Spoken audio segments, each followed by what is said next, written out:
Bonjour à tous. Alors, ici Manolita Lecuiro, fondatrice du blog bien-être et réussite.com, bien-être et réussite tout attaché, dont le but est de vous motiver dans l'action pour une vie vraiment remplie de sens et pleine de peps. Alors aujourd'hui, j'ai vraiment la joie et puis vraiment le privilège de recevoir Karine Champagne. Alors Karine Champagne, il y a tout un océan qui nous sépare parce que Karine est québécoise. Donc c'est pour ça que je la reçois via cette liberté que procure le web finalement sur Internet. Et Karine est en fait journaliste, ancienne animatrice TV, tu m'arrêtes Karine si jamais c'est OK. Auteure, entrepreneuse, triathlète et aussi à la tête du mouvement Les Merveilleuses. Karine, ça va bien? Ça va très bien toi-même. Merci beaucoup, merci. Je sais que ton temps est très précieux. Alors moi, j'aimerais aujourd'hui, déjà dans un premier temps, que tu nous parles un petit peu de ton parcours, qui n'a pas été un long fleuve tranquille, comme on dit chez nous. Hein? Ouais. Je te laisse la parole, Karine. Oui, mais je pense qu'il n'y a personne qui a une vie avec un long fleuve tranquille. Je pense qu'on peut se reconnaître. Il y a juste des mots qu'on va changer puis qu'on va se rendre compte qu'on a tous les mêmes difficultés ou le même questionnement à un moment ou à un autre de notre vie. Moi, depuis que je suis toute petite, j'ai toujours voulu être journaliste puis lectrice de nouvelles. C'est clair que j'étais pour gagner ma vie avec mon talent de communicatrice. Il n'y a rien qui pouvait me faire dire que j'aurais un plan B, un plan C ou un plan D. Tout ce que je voulais faire, c'est de la télé puis les nouvelles. Et en plus, être la fille la plus sérieuse de la planète. Alors, d'annoncer les infos comme « Bonsoir, une tragédie a fait 49 morts en France », c'était important pour moi de prendre ce ton, ce regard. C'est ça que je voulais faire. Et je l'ai fait pendant 21 belles années. J'ai adoré ça. J'ai eu une belle carrière. Pas quelque chose d'exceptionnel, mais j'ai adoré mon métier. Puis j'ai gravi les échelles, les étapes pour me rendre à Montréal, qui était le plus grand centre, la plus grande télé privée au Québec. Puis à un moment donné, je suis sur l'émission du matin, c'est comme un espèce de CNN en nouvelles continues, un HLN, je ne sais pas c'est quoi le nom de vos nouvelles continues en Europe, c'est... En avez-vous un canal de nouvelles continues? On en a certainement, oui, mais c'est vrai qu'il y en Ouais, a beaucoup. On va pas tous les citer. sûrement quelqu'un dans votre groupe qui peut associer ça à quelque chose que vous avez. Et puis, je commence à être vraiment très malheureuse. Je me retrouve pas, j'ai pas vraiment envie de verbaliser les mauvaises nouvelles. Je commence à avoir moins d'entrain, beaucoup de fatigue, je suis exténuée, ça me tente plus, j'ai des trous de mémoire, j'ai mal aux yeux. Il y a rien qui fonctionne, je me trouve pas bonne, je me trouve pas à la hauteur. Bref, c'est comme si mon rêve résonne plus du tout en moi. Puis j'arrête pas de dire à tout le monde à quel point je suis fatiguée, mais je commence à 3-4 heures du matin, donc c'est un peu normal, c'est l'automne. Tout le monde me dit qu'une fois maquillée, ça paraît pas, c'est pas grave. Et finalement, avant d'entrer en onde, 20 secondes avant, quand j'ai mis le décompte, j'ai eu une boule qui m'a montée à la gorge, puis j'ai arraché mon micro, arraché mon téléx, puis je me suis mise à pleurer pendant 48 heures sans arrêt, en me disant que j'aimais plus ça, que c'était plus ça que je voulais faire, puis que je me retrouvais pas. Puis finalement, je pensais que c'était juste un nuage. Quand je google mes symptômes, ben, j'étais peut-être en préménopause ou j'avais peut-être du diabète. Alors, j'ai continué de novembre à février, toujours en tirant de la queue un peu, en étant exténuée, en n'ayant plus du tout envie de faire ce métier-là. Aucun entrain, aucune motivation, aucune étoile dans les yeux, rien. Jusqu'à temps que je me tape une bonne crise d'anxiété, de l'insomnie, raide comme une barre dans le lit, les yeux injectés de sang, un pouls élevé, ça marche pas. Donc, j'appelle mon patron pour lui dire ben, je ne rentrerai pas cette nuit, c'est sûr que je rentre demain. C'est sûr, on a tout le temps un sentiment de culpabilité. Ça ne se peut pas qu'on soit malade, ça ne se peut pas qu'il y ait quelque chose de grave. Finalement, je ne suis pas rentrée le lendemain ni le surlendemain, puis je ne suis pas jamais retournée à ce poste-là. J'ai eu un diagnostic de dépression. Donc, je me suis retrouvée arrêtée pendant 6 mois, puis je me suis retrouvée médicamentée. Pour moi, la dépression, ça n'a jamais été un problème.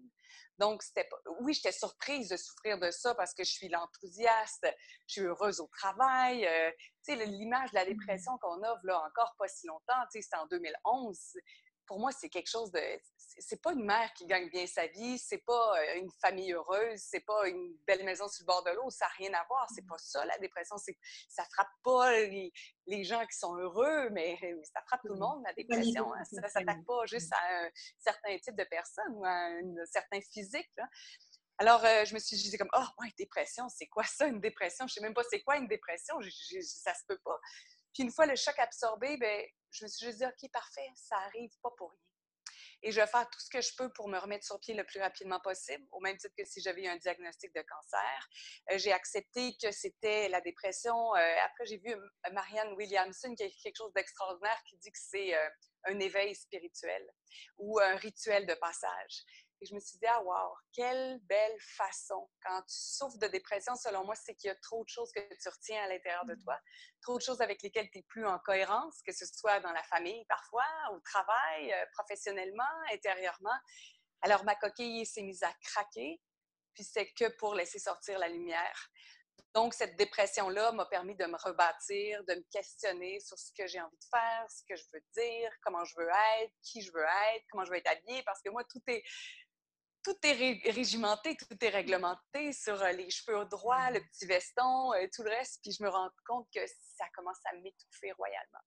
Je suis retournée quand même travailler après, mais je suis passée au sport, donc beaucoup plus dans l'entertainment, les bins ses épaules, parce qu'on parle beaucoup de hockey. J'étais avec des joueurs de la Ligue nationale. Donc, ça va mieux. Jusqu'à temps que je retourne dans des fonctions de lectrice de nouvelles de sport, où encore là, ça ne me tente plus du tout parce que je trouve ça ridicule de dire 6-4-3-2 prolongation. Puis j'ai fait le grand saut. J'ai donné ma démission pour vraiment me dire qu'est-ce que j'ai envie de faire avec mon talent communicatrice. Comment j'ai envie d'aller aller au bout de mon ambition. Donc, j'ai tout largué pour bâtir ma propre entreprise. Alors que tout le monde te dit « Mais t'es folle, tu peux pas faire ça, la grosse job, le contrat, ces semaines de vacances, les assurances. Tout le monde rêve de faire de la télé au sport. » Je suis comme « Mais pas moi. Ça ne tente plus. » Alors, il fallait que je passe outre ça, mais le désir intérieur était trop grand pour laisser mourir ça. D'accord. Et justement, quel a été pour toi l'un des facteurs vraiment déclenchants de ce passage à l'action-là? Qu'est-ce qui fait qu'un jour, justement, tu te dis, bah voilà, aujourd'hui, non, je veux plus? Oui, mais j'avais commencé déjà à travailler sur mon groupe Karine et c'est merveilleuse parce qu'après la dépression, la prise en charge, j'ai commencé à faire du sport. Je me suis dit, je vais essayer de convaincre le plus de femmes possible de prendre le sport comme puissant antidépresseur. Donc, j'étais en train de monter une communauté web en même temps que j'étais au travail. Puis là, c'était comme deux gros bateaux qui montaient. Puis le bateau de Karine et c'est merveilleuse et les demandes de conférences commençaient à pointer de plus en plus à l'horizon. Pas nécessairement de là à en gagner ma vie, mais je commençais à refuser des contrats parce que ça ne fonctionnait pas avec la télé. Et ça commençait à me peser de refuser des contrats parce que je faisais de la télé. Donc, je me suis rendu compte que j'étais dans une certaine dualité où les deux bateaux sont en train de s'éloigner du port. Puis là, j'ai un pied dans chaque. Puis là, je suis en train de m'écarteler royalement, quitte à déchirer en deux. Donc là, je me suis dit, qu'est-ce qui m'allume le plus? Qu'est-ce qui me fait vibrer le plus? Qu'est-ce que j'ai envie de faire? Et j'ai envie d'aller vers le monde de la conférence, du développement personnel, d'aider les femmes, de bâtir quelque chose sans trop savoir quoi. Donc, j'ai préparé ma transition. Puis, un beau matin, après avoir écouté un film, je me suis dit, c'est le temps. J'ai écouté le film Wild avec Reese Witherspoon où elle part 100 jours faire du trek. Puis en dedans de moi, ça s'est mis à vibrer fort en me disant « Ah, moi aussi, je veux cette liberté-là. » Puis je suis passée à l'action, tu sais, sans parler à personne, même pas mon mari n'était pas au courant. Là. J'ai juste descendu, écrit ma lettre de démission, remonté en haut, puis dit « Minou, je voulais juste te dire que je travaille plus. » Ouais, j'ai choisi autre chose. Ouais, très, très importante, c'est le fait de préparer sa transition qui est… Oui. Voilà. Hein, parce que J'ai souvent, vidé toutes mes cartes de crédit. ouais. Ouais, j'ai vidé toutes mes cartes de crédit, toutes mes marges de crédit. J'ai commencé à mettre de l'argent de côté et j'ai commencé à gérer comme si j'avais 5 fois moins d'argent qui rentrait. Donc, je l'ai préparé financièrement et psychologiquement à vivre avec moins en me disant la liberté, c'est quoi? La liberté, est-ce que c'est le gros salaire ou la liberté, c'est la liberté de temps? Puis la liberté d'accepter ou non des contrats, puis la liberté de prendre ou pas des congés, bien, pour moi, ça, c'est devenu plus important. Oui, c'est ça. C'est vrai qu'on a souvent tendance à voir là où on est et là où on veut aller. Oui. Et voilà, toutes ces étapes, ce cheminement-là, on ne le construit pas finalement au départ. On se dit, mon Dieu, on s'en fait une montagne. Et c'est ce qui démotive les gens, je pense. Le fait de ne pas structurer les choses, de ne pas se discipliner, de ne pas se préparer finalement. Oui, puis se préparer, ça te permet aussi de garder le cap. Parce que tu ne peux pas toujours faire un coup de tête puis dire « OK, je sac tout là puis je m'en vais faire autre chose. » Mais de le préparer, puis ça fait en sorte que quand je reçois ma paye, puis j'étais malheureuse au travail, je bénissais ma paye en me disant « Je suis chanceuse, je peux travailler sur un autre projet, puis cet argent-là me sert pour payer l'hypothèque, vider mes cartes de crédit. » Alors, j'essayais d'avoir le plus de gratitude et de reconnaissance dans ce que m'amenait ma job, même si je vibrais plus. Donc ça, puis après, le fait de travailler sur nos propres projets, bien ça me donne assez d'énergie pour compenser dans mon réservoir qui se vide au travail plus normal. Donc, j'essaye de jouer le plus possible avec mes énergies pour être quand même en équilibre malgré un déséquilibre intérieur. Quel est le conseil que tu pourrais donner à une personne qui justement passe par ces étapes-là de transition, quelque part, mais qui a beaucoup de bâtons dans les roues et comment je te dirais ça malgré justement ces bâtons dans les roues, où elle pourrait trouver cette motivation pour aller quand même jusqu'au bout? Il y a une phrase que j'ai lue qui résonne beaucoup encore en moi. Quelles sont les sensations ou quels sont les feelings que j'ai envie d'avoir dans ma vie? Est-ce que c'est des feelings avec lesquels je veux m'endormir le soir? Est-ce que je suis bien avec ces feelings-là actuellement? En anglais, la phrase, c'est « feelings over numbers ».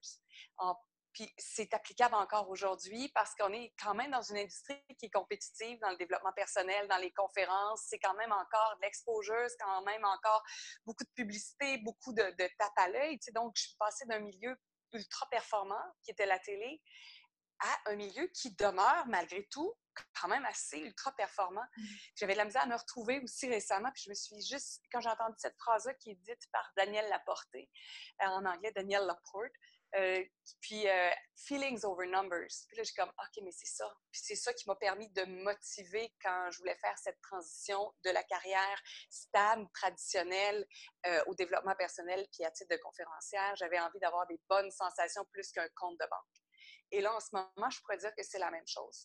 J'ai envie d'avoir plus des sensations et des feelings, plus que le nombre de fans sur Facebook, plus que l'argent qui rentre dans mon compte de banque. Oui, c'est important de gagner sa vie, mais l'important, c'est les sensations. Est-ce que ça me rend plus heureuse? Donc, la question aux gens qui doutent, quelles sont les sensations et les feelings avec lesquels je vais m'endormir le soir? Est-ce que c'est exactement ça que je vis en ce moment? Non. Qu'est-ce que je fais pour aller chercher mon sentiment de paix, ou de bonheur ou d'épanouissement intérieur? Ouais, de retrouver le ressenti finalement, qu'est-ce qui nous fait vraiment vibrer. Ouais. Alors, je ne sais pas si toi, je sais que tu fais beaucoup de sport. Ouais. Et moi, j'avais une technique justement pour me remotiver quand ça n'allait plus, quand justement je faisais du sport ou je préparais des marathons, des choses comme ça, et qu'il ne faisait pas beau dehors et qu'il fallait quand même sortir. Je me revisionnais des vidéos de personnes qui l'avaient déjà fait. Et là, tu vois, rien que d'en parler, j'ai le frisson. Oui. Et je pense qu'elle est là, la motivation. On la retrouve dans le sentiment, dans la vibration, dans ce qu'on ressent vraiment au plus profond de soi. Ah, tu as tellement raison. Puis, tu sais, lorsqu'on s'est croisés, je pense que j'avais présenté une vidéo de Iron Man aussi, où il y a la musique, la musique, c'est un puissant motivateur. C'est un puissant motivateur pour se mettre en action, pour aller courir, nager, marcher, danser, mais c'est un puissant motivateur aussi quand on se place devant notre bureau pour faire monter l'énergie, parce que c'est la même chose. Tu te places en situation de performance, mais performance pas dans le sens d'aller vite, d'accomplissement. Donc, comment je peux me préparer autant devant mon ordinateur ou dans ma cuisine si je suis chef cuisinière ou devant ma classe si j'enseigne. Donc, comment je peux faire monter l'énergie pour être à un niveau très, très élevé puis être capable de me dire « yes ». Tu sais, moi, ce que j'aime comme branding, c'est être rockstar de sa vie. Être la rockstar de sa vie, ça n'a rien à voir avec chanter, ça n'a rien à voir avec jouer de la guitare, ça a tout à voir avec avoir les deux pieds au sol et dire comme « yes, je suis en contrôle, je suis bien ». C'est une super clé, ça, c'est sûr. Ouais. Ouais. Est-ce que tu pourrais nous raconter une de tes plus belles réussites et ce que ça t'a vraiment apporté? Mon Dieu, tu sais, je Il y en a pourrais beaucoup. aller avec les enfants et tout, mais je vais y aller professionnellement, une réussite. Là. Quand j'ai parti mon groupe Karine et c'est merveilleuse, j'avais fait un message Facebook et on était 50. C'était pas beaucoup, mais c'était parfait parce que je pensais qu'il était pour avoir 2-3 filles. Puis je voulais motiver des filles sur 5-6 mois à courir un premier 5 km. Et ensuite, pour moi, cette mission-là, elle était terminée, mais il y a quelqu'un qui me dit « Ah non, tu peux arrêter ça, c'est bien trop hot. » Puis je disais « Ah oui, qu'est-ce que je pourrais faire? » Puis là, j'ai fait une méditation, une visualisation, puis j'ai vu 25 000 personnes dans le groupe. Puis j'ai dit « Un jour, on va être 25 000 au Québec. » Puis là, je me souviens très bien le visage de tout le monde, les 50 femmes à qui j'ai dit ça, qui me disent impossible, 25 000, comment tu vas faire, ça se peut pas. Puis je voyais tellement que ça me dérangeait pas que les autres aient des doutes sur ce que je pouvais faire. Puis finalement, 2 ans et une semaine plus tard, on était 25 000. Donc ça, pour moi, c'était plus, c'est pas le nombre, ça n'a rien à voir, ça a tout à voir avec ma vision que j'avais de ce que je voulais pour ce groupe-là. Et de n'avoir jamais abandonné, peu importe ce qui s'est passé, peu importe les difficultés, peu importe quoi que ce soit, parce que ma vision, elle était hyper claire. Donc, être clair avec ce qu'on veut, que ce soit au niveau sportif, familial ou professionnel, bien, c'est ce qui fait que tu peux toujours avancer, même quand il pleut, à l'intérieur, à l'extérieur ou dans sa tête. C'est exactement ça, avoir une vision claire de ce qu'on veut pour pouvoir y accéder, justement. C'est ça. Ouais. Alors, Karine, est-ce que tu as une actualité en ce moment dont tu aimerais parler? Une actualité par rapport à ce que je fais? Oui! Ah, bien écoute, pour le moment, on est encore avec la première cohorte de devenir la rockstar de sa vie. C'est le premier cours en ligne que j'ai fait et ça va super bien. On a fait notre premier événement live aussi, il y a quelques semaines. C'était une belle surprise, c'était un beau groupe. Une belle vulnérabilité. Donc, si jamais ça vous intéresse juste de découvrir un peu plus qu'est-ce que je fais comme enseignement, entre autres, on peut toujours aller télécharger des vidéos gratuitement. C'est karinechampagne.ca. Puis, je vous parle du crazy new shit puis du same old shit. Donc, dans la vie, tu as le choix de répéter les mêmes mots MOTS ou les mêmes mots MAUX ou encore, puis ça, c'est quand tu es dans le same old shit. Là, tu dis « Ah, ça va pas bien, j'aime pas ça, j'aimerais ça perdre du poids, puis tu sais, je veux arrêter de fumer, je voudrais bouger, je veux arrêter de boire, peu importe. » Puis à un moment donné, tu es dans le same old shit où tu as le choix de dire « OK, mais moi, je m'en vais vers le crazy new shit. » Et là, ça veut dire que je vais essayer quelque chose de nouveau, puis je vais essayer quelque chose de différent. Ça veut pas dire succès, mais ça veut dire au moins des nouvelles sensations et surtout des nouveaux apprentissages. Merci infiniment, Karine, pour cet entretien. Les amis, voilà, on arrive à la fin de cet entretien. Je vous souhaite une belle continuation à vous tous, vraiment le meilleur, mes plus belles pensées. Karine, merci beaucoup et peut-être à bientôt en France. Ah oui, j'espère bien, j'espère. Merci beaucoup pour ton temps, Manolita. Au revoir.